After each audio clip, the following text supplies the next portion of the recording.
बंगाल की बदहाल स्थिति को बदला जा सकता है।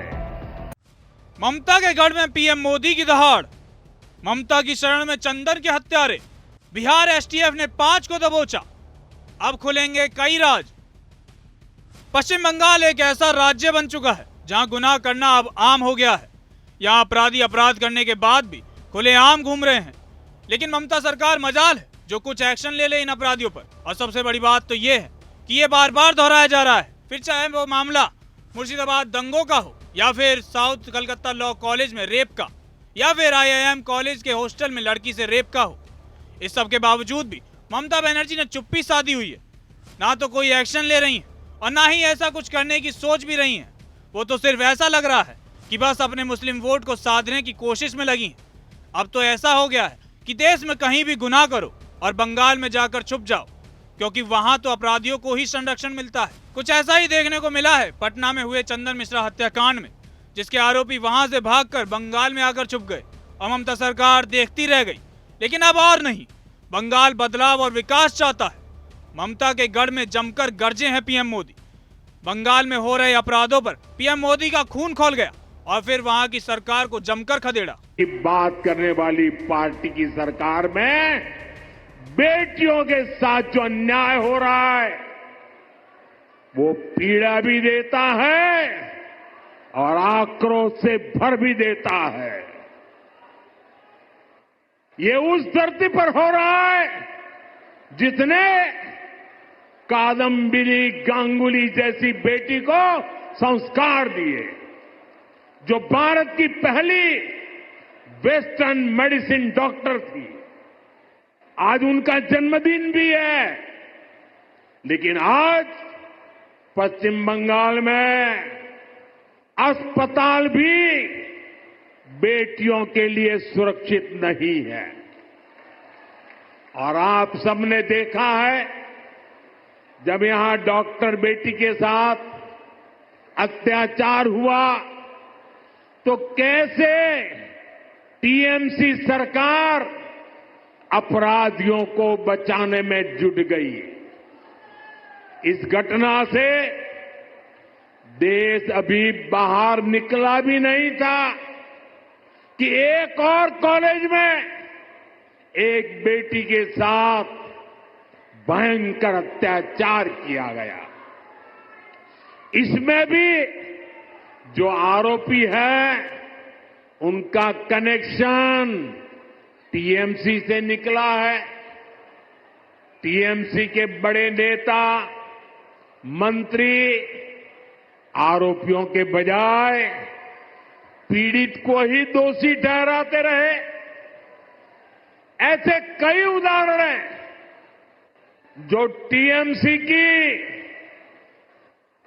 निर्ममता के साक्षी है।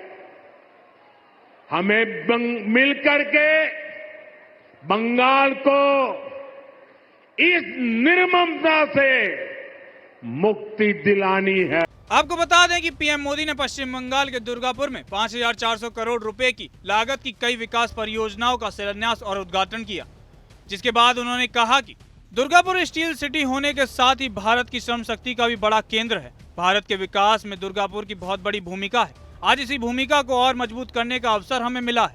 उन्होंने कहा कि आज यहाँ 5,400 करोड़ रुपए के प्रोजेक्ट का शिलान्यास और लोकार्पण हुआ है। ये परियोजनाएं यहाँ की कनेक्टिविटी को सशक्त करेंगी, यहाँ गैस बेस्ड इकोनॉमी को बल मिलेगा। ये परियोजनाएं make in India make for world के मंत्र के साथ पश्चिम बंगाल के आगे बढ़ने में मदद करेंगी।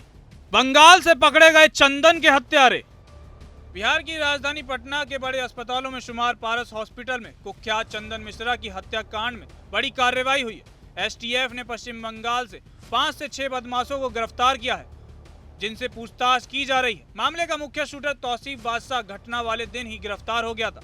अपराध की दुनिया में चंदन का बड़ा नाम था। वह हत्या के एक मामले में पटना बेऊर जेल में उम्र कैद की सजा काट रहा था और इलाज के लिए पैरोल पर बाहर आया था। उसी दौरान अस्पताल में उसकी हत्या हो गई। इस घटना ने प्रदेश की कानून व्यवस्था पर कई सवाल खड़े किए हैं। तो वहीं पुलिस मुख्यालय के आला आधिकारिक सूत्रों के अनुसार बिहार एसटीएफ और बंगाल एसटीएफ ने पश्चिम बंगाल के पुरुलिया जेल में बंद कुख्यात अपराधी ओमकार सिंह उर्फ शेरू सिंह से गहन पूछताछ की है। पूछताछ के दौरान शेरू सिंह ने एसटीएफ को चौंकाने वाली जानकारी दी। पारस हॉस्पिटल पर साजिश का आरोप। चंदन मिश्रा के पिता श्रीकांत मिश्रा उर्फ मंटू मिश्रा ने शास्त्री नगर थाने में पारस अस्पताल प्रशासन और general surgeon doctor Pintu Kumar Singh के खिलाफ प्राथमिकी एफआईआर दर्ज कराई है, जिसमें हत्या की साजिश का गंभीर आरोप लगाया गया है। श्रीकांत मिश्रा ने अपनी शिकायत में बताया है कि चंदन मिश्रा को 15 जुलाई 2025 को फिस्टुला और लेप्रोस्कोपिक सर्जरी के लिए पारस अस्पताल में भर्ती किया गया था और उसी दिन दोपहर में 1 से 3 बजे के बीच डॉक्टर पिंटू कुमार सिंह ने उसका ऑपरेशन किया। ऑपरेशन के बाद डॉक्टर ने कहा कि चंदन को 16 जुलाई को शाम 4 बजे डिस्चार्ज कर दिया जाएगा। हालांकि बाद में डॉक्टर पिंटू ने डिस्चार्ज की तारीख बढ़ाकर 17 जुलाई कर दी। श्रीकांत का आरोप है कि 17 जुलाई की सुबह करीब 7:15 बजे 5 हथियारबंद अपराधियों ने अस्पताल के आईसीयू वार्ड में घुसकर चंदन को गोली मारकर हत्या कर दी। लिहाजा इन सब गिरफ्तारियों के बाद देखना दिलचस्प होगा कि चंदन हत्याकांड में और कितने राज निकल कर आते हैं। बहरहाल बंगाल के जो हालात हैं उसको लेकर चिराग पासवान पहले भी चिंता जता चुके हैं और राष्ट्रपति शासन लगाने की मांग तक कर चुके हैं, लेकिन उसके बावजूद बंगाल की स्थिति में कुछ भी सुधार होता नजर नहीं आ रहा है, बल्कि और भी बद से बदतर होती जा रही है। और अब तो अपराधियों के लिए भी बंगाल ही सेफ जोन बनता जा रहा है। लेकिन सवाल ये उठता है कि आखिर कब तक ऐसा चलता रहेगा? क्या वहां की जनता की तकलीफ ममता बनर्जी को दिखाई नहीं देती? और खासकर जो हिंदुओं की हालत है वहां पर एक बहुत बड़ा चिंता का विषय है। और सबसे बड़ा सवाल तो ये है, क्या ये सब किसी मुस्लिम के साथ होता तो क्या तब भी ये इसी तरह से करती? शायद इसका जवाब पूरे देश की जनता जानती है। बंगाल की भयावह स्थिति पर आपका क्या सोचना है, हमें कमेंट सेक्शन में जरूर बताएं। ब्यूरो रिपोर्ट, जनतंत्र टीवी।